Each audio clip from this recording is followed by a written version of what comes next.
बांसवाड़ा के पालोदा कस्बे की 12 साल की मासूम बेटी के हत्यारों का अभी तक पता नहीं चला। आखिर कौन है जानवी के हत्यारे और क्यों की इस 12 साल की मासूम बच्ची की हत्या। जानवी के माता पिता जानवी को ये बोल करके उसके लिए पोहे बना करके जाते हैं कि बेटा हम खेत पर काम पे जा रहे हैं और जब तक हम आए ये पोहे खा करके आप घर की साफ सफाई करके रखना। जैसे ही वो वापस आते हैं तो बेटी की किचन में बेटी को खून से लथपथ देखते हैं। ये घटना होने के बाद भी आज तीसरा दिन है, अभी तक उनके हत्यारों का पता नहीं चला। आखिर क्यों की जानवी की हत्या? 12 साल की बेटी का क्या कसूर है?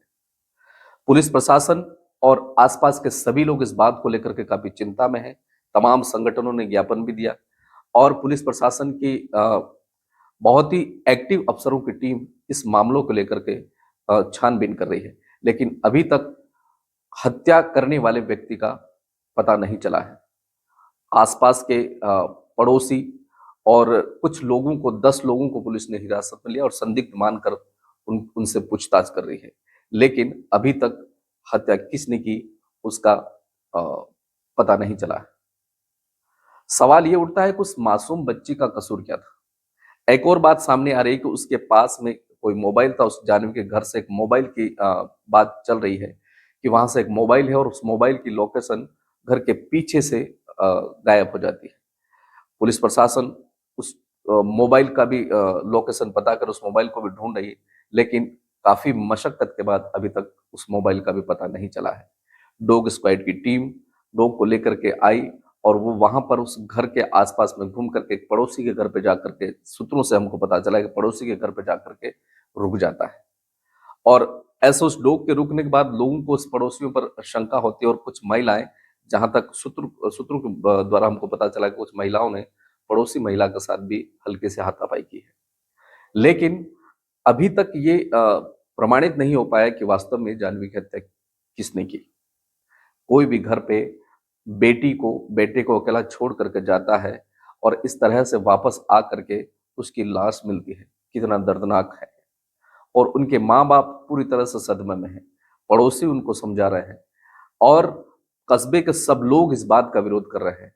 पाटीदार समाज के राष्ट्रीय संगठन ने पुलिस प्रशासन को 24 तारीख तक का अल्टीमेटम दिया था, लेकिन एसपी साहब और पुलिस के अफसरों ने संगठन से बातचीत करके 26 तारीख तक की मोहलत मांगी। उन्होंने उस अपराधी को पकड़ने में लगे।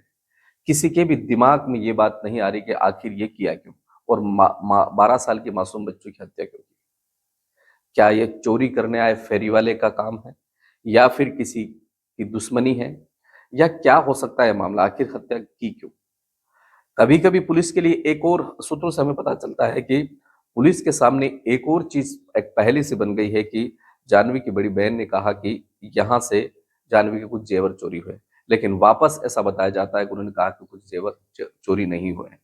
तो इस प्रकार की बातें सामने आ रही है। पुलिस हर तरीके से छानबीन कर रही है, आसपास के संदिग्ध लोगों से पूछताछ कर रही है और पुलिस के हाथ से, मैं तो ये कहता हूं कि पुलिस के हाथ से कितना भी बड़ा शातिर अपराधी क्यों नहीं हो, जरूर पकड़ा जाएगा और उस पुलिस के हाथ से बच नहीं सकता।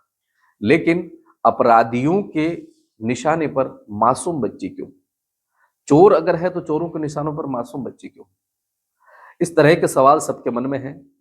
जानवी जब घर में खेल रही थी और उसके साथ में इस तरह की घटना हुई, जानवी को लेकर के सभी के आसपास के सभी संगठनों ने, कांग्रेस पार्टी ने, तमाम पार्टियों के दलों ने, सामाजिक संगठनों ने, आदिवासी परिवार के संगठनों ने, सभी संगठनों ने जानवी को लेकर के काफी दुख जताया और आज भी सभी इस बात को लेकर के दुखी हैं कि आखिर ये अपराधी है कौन और क्यों इस तरह के अपराध करते हैं। फिलहाल इन घटना को लेकर के आप सब क्या विचार रखते हैं कमेंट बॉक्स में जरूर लिखें और मेरे चैनल पर नए हैं, चैनल को सब्सक्राइब जरूर करें। बहुत बहुत धन्यवाद।